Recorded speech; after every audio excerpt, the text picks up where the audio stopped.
अब यसलाई करेक्सन गर्ने हो यो भनेर हामी पार्टीलाई नयाँ बनाएर आएका छौँ। त्यसैले आजको दिन कसैले नयाँ पार्टीलाई भोट हाल्छु भनेर भन्छ भने त्यो नयाँ पार्टी भनेको अरू कुनै पनि होइन, त्यो नेपाली कांग्रेस हो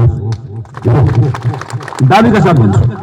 म आज कांग्रेसको लिडर छु, कांग्रेसको सभापति छु। मैले लिड गरेको नेपाली कांग्रेस पार्टी आजको दिनको नेपालको सबैभन्दा नयाँ शक्ति हो, किनकि त्यो नयाँ सोचको साथ आएको छ, नयाँ जोसका साथ आएको छ। यो तपाईले मेसेज लगिदिनु पर्छ। दोस्रो कुरा, अब 5 वर्ष छ देशको, 5 इयर्स नेपालले खेर खानु हुँदैन। यो 5 वर्ष भनेको अपर्च्युनिटीको 5 वर्ष हुनुपर्छ। यो 5 वर्षको भरमग्दो प्रयोग नेपालले गर्नुपर्छ, किनकि नेपालसँग जम्मा 17-18 वर्ष मात्रै टाइम बाँकी छ भन्ने मेरो तर्क हो। किन नेपालमा अहिले युवाको जनसङ्ख्या एकदमै धेरै छ? किन धेरै छ? किनकि हाम्रो मिडियन एजै जम्मा 23.5, अर्थात् नेपाल युवा देश हो। देश पनि व्यक्ति जस्तै हुन्छ, आफै बुढो हुँदै जान्छ। कुनै बेला कोरिया अहिलेको नेपाल जस्तै यङ थियो, त्यो बेलामा कोरियाको राष्ट्रपतिले पार्क जुन भन्ने राष्ट्रपति थिए, त्यो जनरल पार्कले चाहिँ आर्मीको प्रधान सेनापति हो, उनले जर्मनीमा गएर भाषण गर्थ्यो। के भनेर भाषण गर्थ्यो भने कुनै दिन जर्मनीको खानीमा कोरियनहरू काम गर्थे र उनले के भनेर भाषण गर्थ्यो भने कुनै दिन म तिमीहरूलाई कोरिया फर्काउँछु भनेर भाषण गर्थ्यो। नर्सहरू सबै कोरियामा पढेका नर्सहरू युरोपमा काम गर्न जान्थे, जसरी अहिले हाम्रो जान्छ नि कोरिया। यो विदेश काम गर्न जाने कुरा आफैमा यो हामीले कसरी भनिरहेको छौँ अहिले भने विदेशमा काम गर्न गयो बर्बाद भयो यस्तो होइन। प्रायः सबै विकसित देशहरू एकपटक यस्तै अवस्थामा गएको छ। तर उसले के गरेको छ, कोरियाले के गर्यो, युवा थियो, कसैले देशमा काम गर्यो, कसैले विदेशमा काम गर्यो, तर लिडरसिपसँग भिजन थियो र कोरिया अहिले बुढो भयो। तर जवान हुँदाखेरि नै कोरियाले पैसा कमायो, धनी भयो। जसरी हामी जवान हुँदै गर्दाखेरि घरमा पैसा कमाएर खुत्रीकोमा राख्यो भने बुढो हुँदा काम लाग्छ, त्यसरी देश पनि थियो।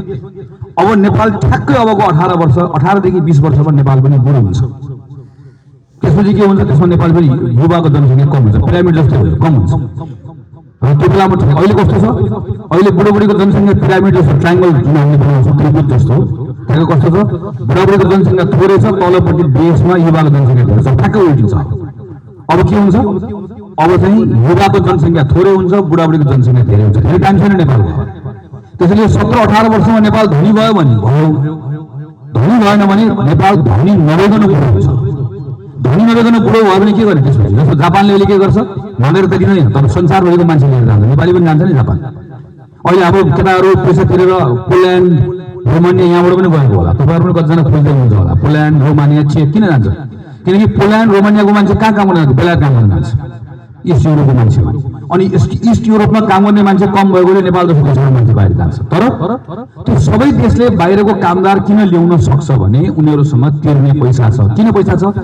उनीहरूले हिजो जवान हुँदाखेरि पैसा कमाए। नेपालले पनि जवान हुँदाखेरि खुट्रीमा पैसा राख्न सक्यो भने भोलि हामी बाहिरको कामदार ल्याउन सक्दैनौँ, नभए सकिँदैन। कसरी बनाउने, कसरी गर्ने? त्यसैले लिडरसिपले यो 17-18 वर्ष 20 वर्षको टाइम भनेको अब एकदम सुझबुझ लगाएर यसलाई युज गर्नुपर्छ। म त्यो गर्न चाहन्छु। देश बनाउने भनेको एकजनाले आएर चटक गरेर जादु गरेर देश बन्दैन, म त्यो कुरामा विश्वास गर्दिनँ। मलाई त धनकोलको यहाँको वडा अध्यक्षलाई पनि देश बनाउने कुरामा जोड्नु छ, मलाई त बगडाको जोड्नु छ, मलाई त यहाँको विष्णुको जोड्नु छ, मलाई गोरेटाको एउटा वडाको सदस्यलाई पनि देश बनाउने अभियानसँग जोड्नु छ। अनि बल्ल जोडिन्छ नि त, अनि बल्ल बन्छ नि त। तर सरकारमा बसेको मान्छे मात्र होइन, मलाई त कमन सिटिजन पनि जोड्नु छ। त्यसैले देश बनाउने भनेको के हो भने बढीभन्दा बढी मानिसहरूलाई एउटा डिरेक्सनमा कसरी हिँडाउने भनेर हो। मैले नेगेटिभ सोच राखेर कसैले पनि देश बनाउन सक्दैन, पोजिटिभ सोचले मात्र बनाउन सकिन्छ। मलाई के कुरा थाहा छ, मैले एक्लै होइन, मैले देश बनाउने कुरामा मलाई एमाले पनि चाहिन्छ, माओवादी पनि चाहिन्छ, जसपा, लोसपा, रासपा सबै पार्टी चाहिन्छ।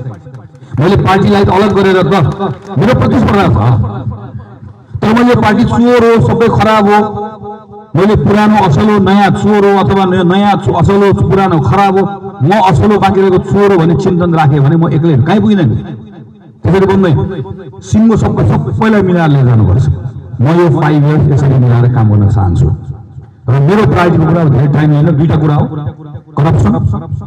करप्सनलाई जेरोमा पुर्याउने हो र त्यसपछि अपर्च्युनिटी। त्यो अपर्च्युनिटी भनेको खास गरिकन नेपालमा अपर्च्युनिटी खोज्ने के को लागि सेन्टर राखेर गर्ने मैले भने नेपालको सबैभन्दा ठुलो इस्यु भनेको रोजगारीको इस्यु हो।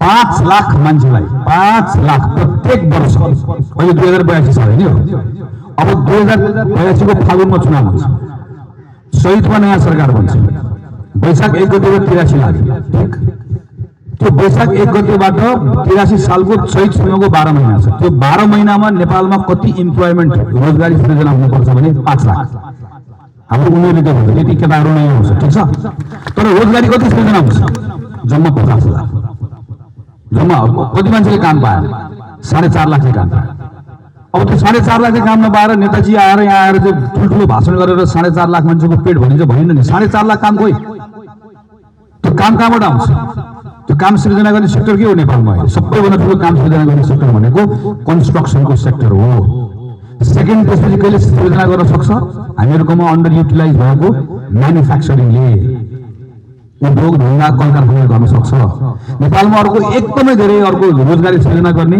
पर्यटनको क्षेत्र छ जसले अघि गर्न सक्छ मैले 7 वर्षदेखि यसमा काम गर्दै गर्दै गर्दै आएर अहिले मिसन रोजगारी भन्ने अभियान चलाएको जसमा चाहिँ आज मैले भोलि गएर प्रधानमन्त्री हुने मौका पाउँदै गरेर मेरो दिमागमा के राख्नु हो भने मैले जादु गर्ने चटक गर्ने होइन तर मलाई के थाहा छ भने पर्यटनमा नयाँ रोजगारी कति सृजना हुन्छ उद्योगमा नयाँ रोजगारी कति सृजना हुन्छ निर्माणमा रोजगारी कति सृजना हुन्छ त्यो कसले गर्छ मैले गर्ने होइन प्रधानमन्त्री आफैले गर्ने होइन सरकारले उद्योग चलाएर चल्दैन कहिले त्यो गर्ने कसले गर्ने हो त्यो तपाईहरु जस्तो मान्छेले गर्ने कोही स्टार्टअप भनेर आउला नयाँ सानो उद्योग खोल्ला कोही ठुलो उद्योग खोल्ला प्राइभेट मान्छेहरूले गर्ने सरकारले के गर्ने हो सरकारले हाइवे बनाइदिनु गाडी कसले कुदाउँछ गाडी मान्छेले कुदाउँछ त्यो हाइवे कसरी बनाउने भन्ने बारेमा म स्पष्ट छु यहाँ यसरी बनाउने यसरी गर्ने भन्ने बारे यो वर्ष एकै वर्ष 5 लाख रोजगारी सृजना हुन्छ भयो त्यो बेकारको कुरा गर्नु तर यो वर्ष कम्तीमा पनि अर्को 1.5 लाख नयाँ रोजगारी म थप्न चाहन्छु त्यो 1.5 लाख रोजगारी थप्यो भने त मैले बल्ल काम भयो रोजगारी थप्दै गर्दा फेरि के सोच्नु पर्ने छ के होस् भने कम्तीमा चाहिँ तपाईले रोजगारी पाउँदै गर्दा प्राप्त गरेको त्यो तलबले नेपाल बसबसु लागि त हुनु पर्यो नि कोरिया गएको मान्छेको सेभिङ महिनाको 2 लाख रुपैयाँ छ अनि तपाई यहाँबाट काठमाडौँ काम गर्न जानुहुन्छ अनि 30,000 रुपैयाँ कमाउनुहुन्छ अनि मैले मञ्चमा आएर चाहिँ गीत बनाउँछु अनि त्यसपछि गएर हैन अर्को देश नजाऊ मेरो देशमा काम गरेर भन्छु अनि तपाईले हुन्छ भन्नुहुन्छ बेलुका गएर यसो फेसबुक हेर्नुहुन्छ त्यो साथीले एउटा महिनाको 2 लाख कमाइरहेको छ तपाई महिनाको 30,000 रुपैयाँ कमाउनुहुन्छ तपाई तुलना गर्नुहुन्छ म पनि त्यही गर्छु नि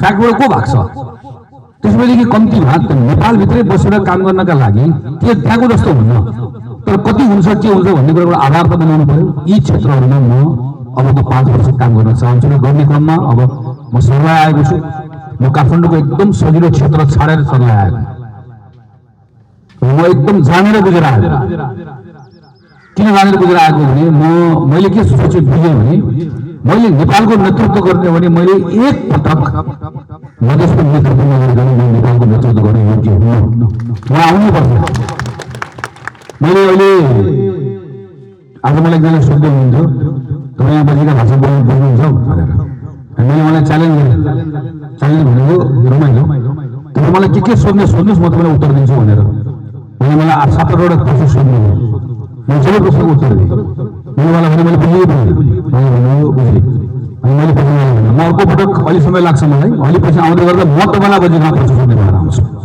मैले म यहाँको हुन चाहन्छु म यहाँ घुम्न आएको किनकि मलाई सांसदै हुनको लागि मलाई आफ्नो ठाउँ थियो म 165 निर्वाचन क्षेत्रमा जाँदा पनि हुन्थ्यो म काङ्ग्रेसको सभापति छु मैले टिकट दिने